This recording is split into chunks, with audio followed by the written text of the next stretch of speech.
So what we've got here then is I've taken the practice assessment question from the AAT Level 3 Diploma in Accounting Spreadsheets module, just amend a little bit. So the practice question on the handbook is for top cakes, and I've changed it to top bakery, and I've also amended some of the numbers just so you've got a different question to what you've got in your handbook.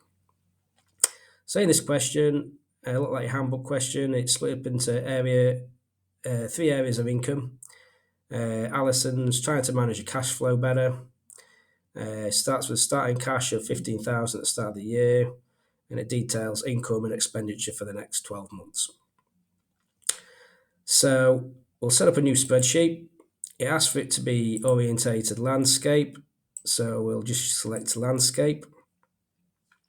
We'll put in a title, so we'll call it Top Bakery Cash Flow 2015. We'll amend the font of that afterwards. And we need to split it up into months. So you could either put the months in a column or in a row, but to get it to fit on an A4 landscape, it's better to put the months along a row, I found. So we'll go January, February, and then a little trick, you can highlight those two, drag them across, and it completes it for the rest of the calendar year.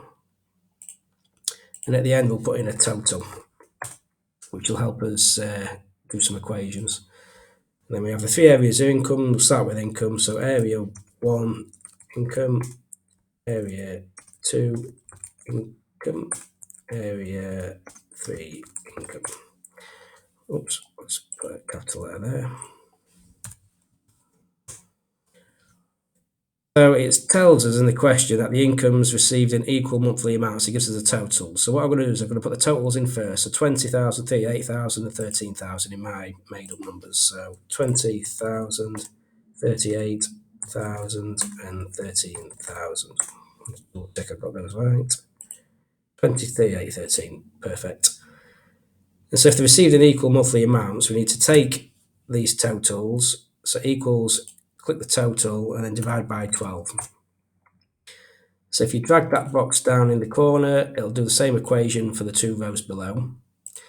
Now it'd be tempting just to drag these across and duplicate the equations for each month. But if you do that, it moves the reference cell across each time as well, which you don't, so you don't want that.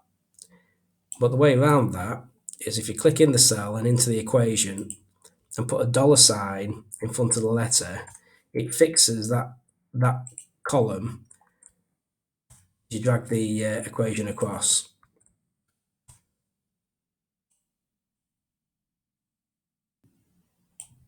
There we go.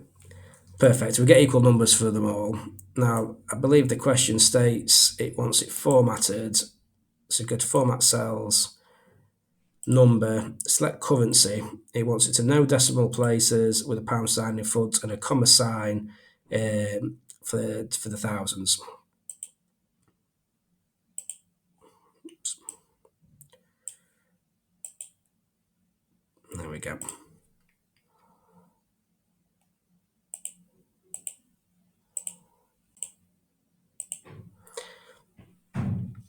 So next up, we want to total the monthly income. So we'll call it total monthly income. So if we go equals sum, open brackets, and then drag the column you want to add up, close brackets, enter. That's now summed up all these different incomes for that month. That's what the question's asking for. You can simply drag that across. In fact, you can drag it all the way to the end. So the total income for the year is 71,000, and this is the total income for each month. Next up, the question wants the monthly expenditure. So if we look at this one, it's got wages, rent, insurance, advertising, telephone, fuel, stationery, electric, gas, and stock. We could copy and paste that into the other one. You'll have to just type it in off your handbook. And formatting on this.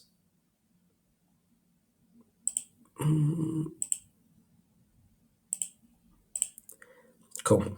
So again, I'm going to use the totals and then divide through by what it requires.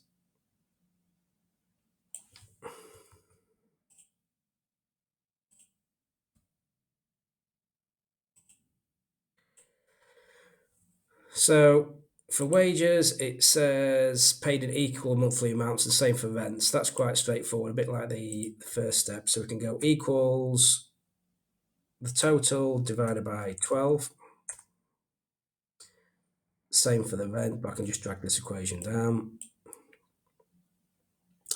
Again, we're going to drag this across, so we'll put the dollar sign to fix the N column.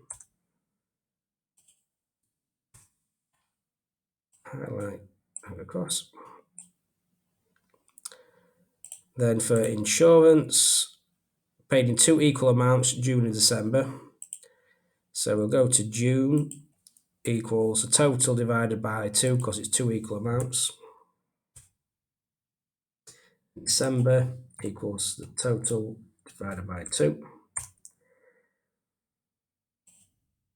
Advertising paid in equal monthly amounts. So that's similar to the wages and rent. So equals the total divided by 12.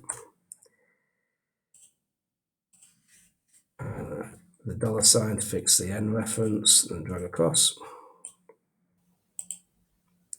Telephone paid quarterly March, June, September, December. So go for March equals the total, because it's quarterly, that's divided it by 4. So with March, June, September, December. So March, June,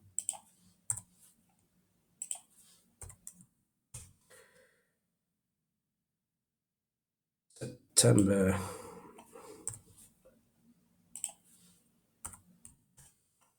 December.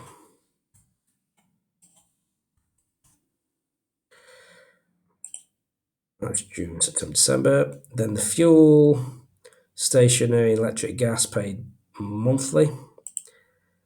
So we go equals the total divided by 12. Same for the two below. Again, highlight, reference, fix a reference cell.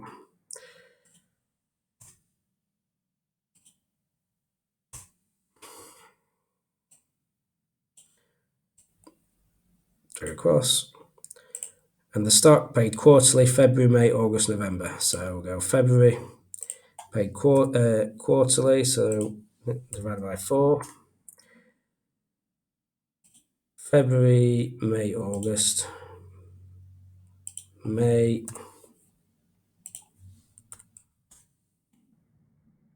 August, November.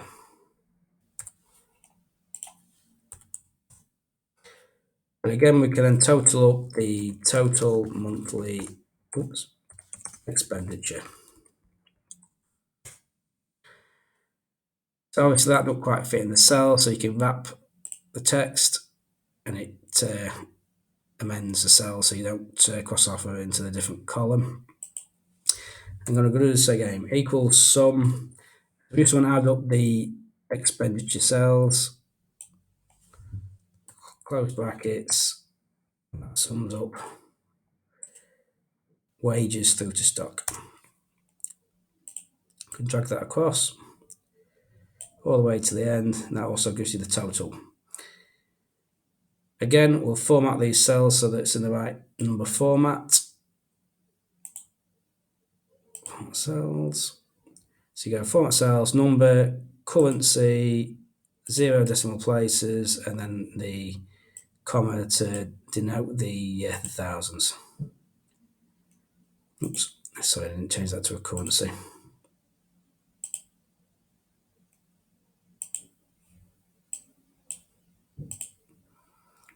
Perfect. So next we're going to do monthly net income. And let's wrap this text. So the monthly net income is going to be income minus expenditure. So if we go equals total monthly income minus total monthly expenditure, gives us a total monthly net income of January for £2,175. We could do that for every month. In some months, we're going to have more expenditure than income, which will show as negatives. And then we can then do monthly cash flow. So we'll go opening cash,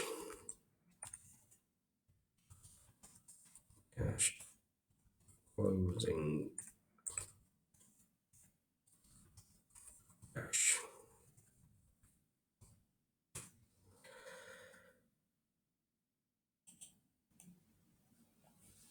So the opening cash it gives us is 15,000. Closing cash is the opening plus the net income. So equals that cell plus this cell. Then the opening balance for February will be the closing for January. And the closing again will be the opening plus income. We just carry on all the way across.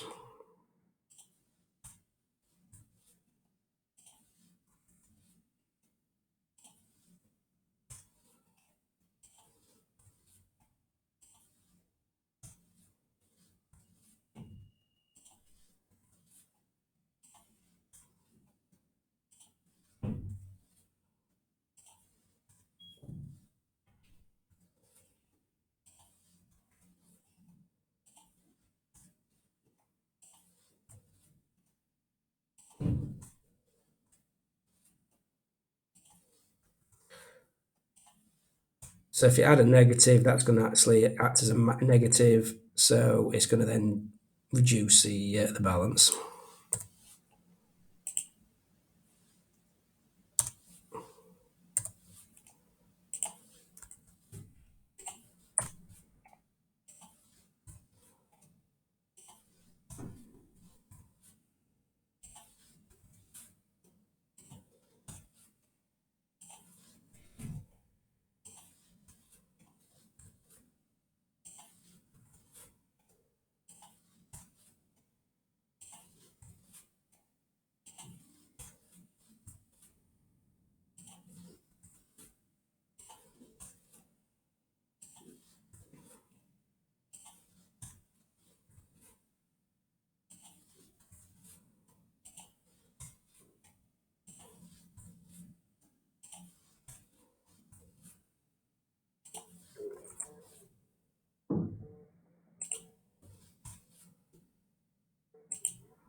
So finally, the question asks for some conditional formatting. So on monthly net income, if it's a negative, it wants it with red text. So we go to conditional formatting, highlight cells rule, less than 0. So we'll put in a conditional format cells that are less than, and I've entered 0, and we'll just go with red text. Okay, and as you can see, the two negatives have come up with red text. And then the opening and closing cash or opening and closing balances, if it's greater than 22,000, so I'm going to enter in greater than 22,000. It wants it light red, fill with that red text, which it's already on. Click OK. And then, if I remember rightly, it wants a closing balance with a top border and double underlined bottom border. And it's just looking at my answers from the first one. Monthly net income, a line above the values on monthly net income. So we select monthly net income and we'll add a top border to those.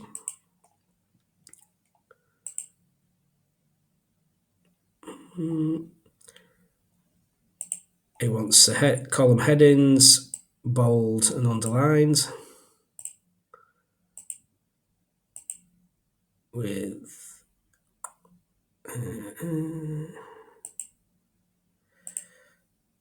Oh, sorry, bold and underlined. And the title, he wants us to merge all the cells, keep it central aligned, and then I believe it wants Arial text. Arial text, it wants it bold and size 14. Let's check I've got that right.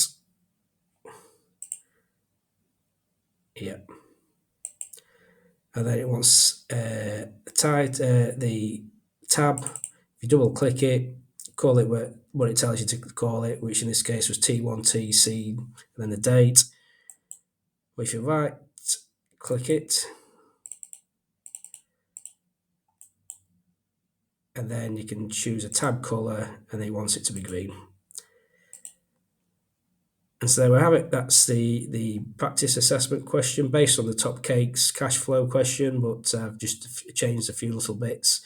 Hopefully that gives you the key principles. Thanks for watching.